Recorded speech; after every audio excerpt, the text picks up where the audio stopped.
আমরা কিন্তু আমাদের নিজের ছবি এডিট করতে আমরা অনেক বেশি পছন্দ করি। আপনারা চাইলেই এরকম ছবি কীভাবে এডিট করতে পারবেন আজকে আপনাদেরকে সেই প্রসেসটি দেখাবো।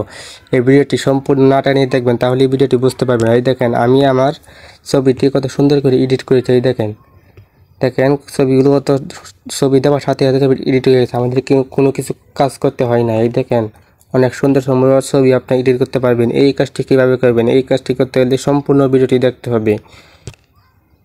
তারপরে আমাদেরকে চলে যেতে হবে প্লে স্টোরে। আমি প্লে স্টোরে চলে গেলাম। প্লে স্টোরে চলে যাওয়ার পরে আমাদেরকে ছোট্ট একটি অ্যাপ্লিকেশন ইনস্টল করতে হবে। তারপরে সার্চ বারে গিয়ে লিখতে হবে PIC এডিট। এটা লেখার পরে আমাদেরকে স্ক্রল করে নিচে যেতে হবে। এই যে নিচে যাওয়ার পরে আমি আপনাদেরকে দেখাচ্ছি কোন অ্যাপসটি দিয়ে কাজ করবেন। আপনারা এই অ্যাপসটিকে ইনস্টল করে নেবেন। এই লোগোটি দেখে অ্যাপসটি ইনস্টল করার পরে ওপেনে টাচ করবেন।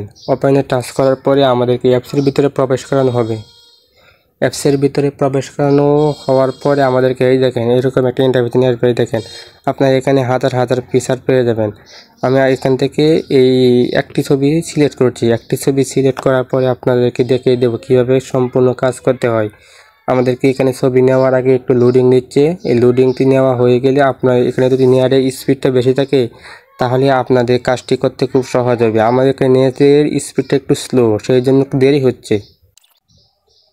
তারপরে আমাদের গ্যালারিটি শো করানো হবে। গ্যালারিটি শো করানো হলে এখান থেকে একটি আপনার ইচ্ছা মতন একটি ছবি দিয়ে দেবেন। আমি এখান থেকে আমার একটি সিঙ্গেল ছবি দিয়ে দিচ্ছি। এই দেখ এখান থেকে আমি একটি সিঙ্গেল ছবি দিয়ে দিচ্ছি। সিঙ্গেল ছবি দেওয়ার পরে আমাদেরকে খুব সুন্দর হয়ে যাবেন একটি ছবি এডিট করে দেবে।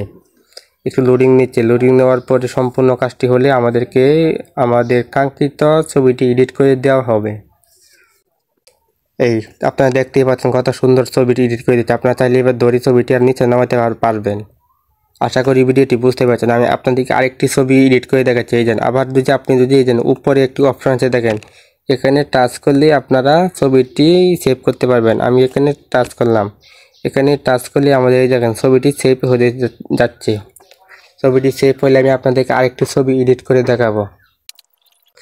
এখন আমি আপনাদেরকে আরেকটি ছবি এডিট করে দেখাবো। আমি এখান থেকে বের হয়ে যাচ্ছি। এখান থেকে আপনাদেরকে আমি আরেকটি ছবি এডিট করে দেখাবো। এখন আপনাদেরকে আমি এই ছবিটি এডিট করে দেখাবো। আমি এই ছবিটির উপর টাচ করলাম। এই ছবিটির উপর টাচ করার পরে আমাদেরকে ছবিটি প্রসেস হবে। প্রসেস হওয়ার পরে আমাদের ছবিটি দিলেই ছবিটি এডিট হয়ে যাবে। এই যে আমার গ্যালারিটি শো করলো। আমি এখান থেকে একটি ছোটো বাচ্চা ছবি দিয়ে দিচ্ছি। এই দেখেন এখান থেকে একটি ছোটো বাচ্চা ছবি দিয়েছি। ছোটো বাচ্চা ছবি দেওয়ার সাথে সাথে আমাদের ছবিটি স্ক্যান করে ছবিটি সুন্দরভাবে প্রসেস করে আমাদেরকে উপস্থাপন করবে। এই দেখেন ছবিটি স্ক্যান হওয়া শুরু হয়ে গেছে। এই দেখেন কত সুন্দর করে ছবিটি এডিট হয়ে গেছে। আপনার বন্ধুরা যদি দেখে তাহলে আপনার বন্ধুরা অবাক হয়ে যাবে। তারপরে এই দেন আপনারা এই অপশনটির উপর টাচ করলে ছবিটি আপনার গ্যালারিতে চলে যাবে। আশা করি ভিডিওটি বুঝতে পেরেছেন। যদি ভিডিওটি ভালো লাগে তাহলে অবশ্যই বন্ধুদেরকে শেয়ার করে দেবেন আর আপনার মতামতটি কমেন্ট করে জানাবেন। আমার চ্যানেল নতুন দর্শক থেকে চ্যানেলটিকে সাবস্ক্রাইব করে রাখবেন।